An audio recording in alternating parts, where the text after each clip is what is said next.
This is Monty once again from DPL Surveillance Equipment. We're a full-service surveillance and security equipment company. As I mentioned before, we have lifetime guarantees and warranties on all the products. In addition to that, we do have 24/7, 365 tech sales and customer support. We have perhaps the largest inventory of items that not only can you buy, but you can rent from us as well. We're just completing the complete makeover of our entire website.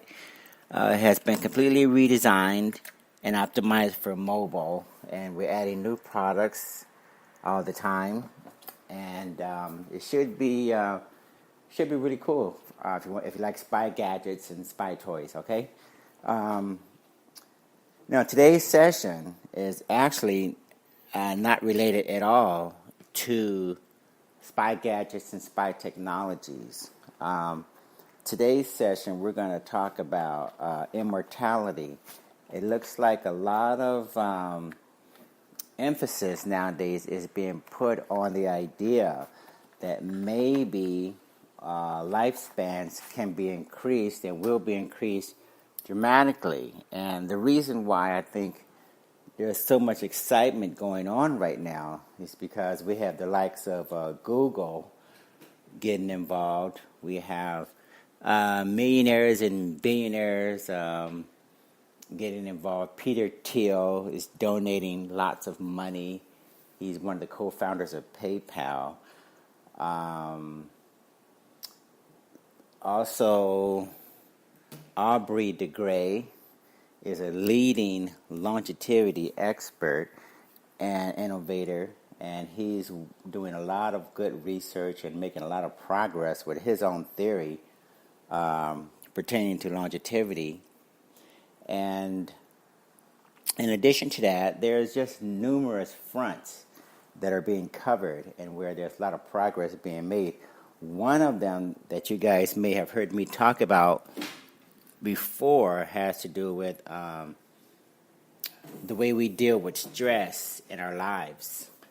The obvious item as far as stress is concerned would be to reduce as much chronic stress as possible. That's kind of obvious. If it's not, then keep in mind that the way you handle stress, chronic stress, rarely plays a significant role in terms of how you age. Now, there's other things that we're learning in terms of, as far as stress is concerned. They're learning a whole lot about self-induced stress. In other words, when you go into a sauna and expose your body to extreme heat, when you go into a cryotherapy session, which is basically a chamber where you lower the temperatures to, I think it could be below -0 or below 0 or something. But when you use cryotherapy and you go into those chambers and you expose yourself to extreme cold temperatures, and these cryotherapy chambers or sessions are being brought online more and more everywhere all over the United States. So check your Groupon for discounts and just do searches on cryotherapy sessions. And I'm pretty sure you'll find there's outlets being opened up pretty much everywhere all over the United States. Some of the other areas for longevity are quite interesting.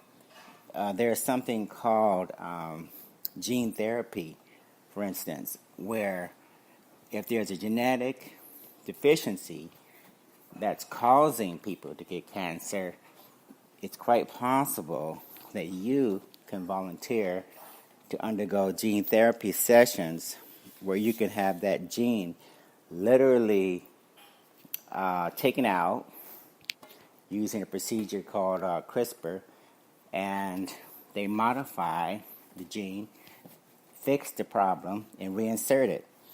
Now, the fascinating thing about gene therapy is generations are going to have the benefit of the modified gene. So when you modify a gene to do a certain thing or fix a particular problem, theoretically, every single generation thereafter is going to have that benefit. Okay? So that's something to consider. It's very cutting edge, and a lot of technology, biotech companies are focusing on gene therapy. So that's something you want to keep your eyes on. Some of the other things that are causing a lot of people to be very optimistic about reaching very advanced ages also just have to do with your own genetics and your outlook on life. There's a FOXO3 gene that a lot of centenarians have, and they typically have that gene. And one thing that they also have in common is that if you don't have the FOXO3 gene, if you have a certain outlook on life. In other words, if you get up in the mornings and you have a certain purpose for doing things, then typically that's good. That means that you're driven and that you're going to be motivated. And those people seem to live very long and productive lives. So, beyond gene therapy, beyond taking a lot of drugs or something, you might be able to live longer just by making sure you have a purpose, whether it's getting up in the morning and taking care of other people, the centenarians and some of the other people. They get up in the morning, they walk a mile just to get into town or whatever, bake the bread, open up the community garden, open up the rec center, start the exercise and training sessions with their fellow centenarians or townspeople. These things are part of their daily regimen. So keep in mind that there's a whole lot of different fronts to living longer, and there is indeed a lot of progress being made. Let's see some of the other things. What can you guys do that we're learning about? A lot of elder people are under the impression, when I say elder, I don't mean old, I just mean probably older than 40 years old, for instance. There's a myth out there indicating that if you're 40, 50, 60 years old, that you don't build much muscle mass and that your muscles start wasting a lot quicker than people believe. So you may not want to believe that. You may want to just go ahead and exercise rigorously and make sure that you understand that a lot of progress and a lot of information is being discovered indicating that you can exercise and build muscle mass even as a senior. Okay? Now, the way you exercise, some of the things that you do are going to change a little bit, but they're finding that you can indeed build muscle mass even as a senior. So, I think we have to cast off a lot of the myths and a lot of the false beliefs that we had, because things are indeed changing and a lot of information is being discovered every day. So just keep plugging at it and and stay optimistic. Your diet and nutrition is always important. One of the latest discoveries pertaining to diet and nutrition focuses on when you challenge your body to eat less and consume less calories, that is also a positive stressor. In other words, if you can fast and not consume food, cut back on your calorie intake, for instance, these are positives because for the most part, people consume way too many calories, and a lot of research is finding out or confirming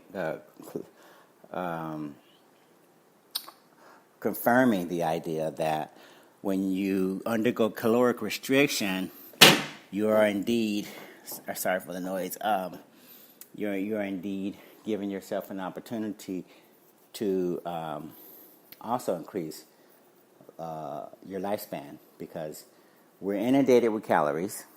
No one needs the abundance of calories and sugars that we consume on a daily basis. So remember that high fructose corn syrup and all the sugars and all the fats that we get from fast food rather, is doing a lot of damage. So when you do your intermittent fasting or your normal fasting, you're actually giving your body an opportunity to rid itself of a lot of the excessive toxins and poisons that unfortunately are consumed along with the fast foods and a lot of the junk things that we eat every day. And since it was never normal for people to eat 3 meals a day, every day, for 365 days a year, all around, since that's rather unnatural, you have to keep in mind that there's nothing wrong with fasting every once in a while. Okay? It's more normal to fast every once in a while as compared to eating every single day with no let up, no break. That's not natural. Nature typically gives us harsh winters and brutal summers, and certain times you don't have all of the food that you do have access to now. People didn't have deep freezers and backup supplies of food like they do now. People are afraid of missing a single meal for some reason. But try fasting, particularly intermittent fasting. And then there's another type of fasting where you basically take a break for a number of hours only. So I can't remember the name of it, but there's different types of fasting. Some are more rigorous than others, but the idea is to try and consume less, and that way give your body a break. So I wrote an extensive blog, and I'm putting out a lot of information on Immortality, and it basically just combines all of the various techniques. No one knows what's ultimately going to be the holy grail for living forever or extended period of time, 120, 130, 150 years or something.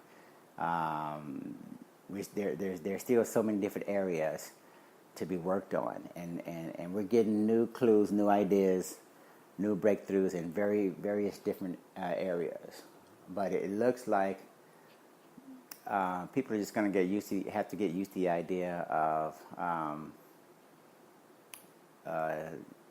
stressors, exposure to heat, extreme heat by the way of saunas, for instance, cryotherapy, extreme exposure to cold, nutritional stressors, fasting and such,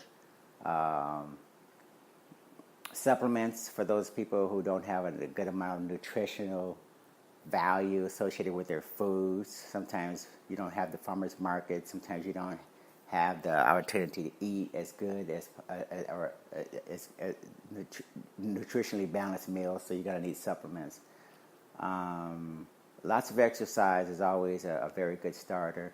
Your body does a lot for you when you expose it to extended, exhaustive exercise every once in a while, okay? You don't need to overdo it, but you need to stress and push your body with exercise, walking, running, in the gym, workout, etc., etc. That's part of it as well. Doesn't hurt to get some rest when you need to recuperate and recover. Your body does a lot of recuperating when you're going into deep sleep cycles. So your melatonins and the different natural sleep aids really help you go into a deep REM sleep where you can recover completely and start again the next day, for instance, with your exercises and such. So anyway, we covered a number of different areas. Just want to talk about longevity, get you guys a little taste of an idea in terms of some of the things that are currently being done. But look at the articles, stay positive, try to handle stress positively. A lot of times we all have stress, but it's a matter of how you handle it that what makes all the difference. So anyway, you guys have a great day, and we look forward to having another podcast, another day about something interesting, hopefully. Have a good day. Thank you. Take care. Bye.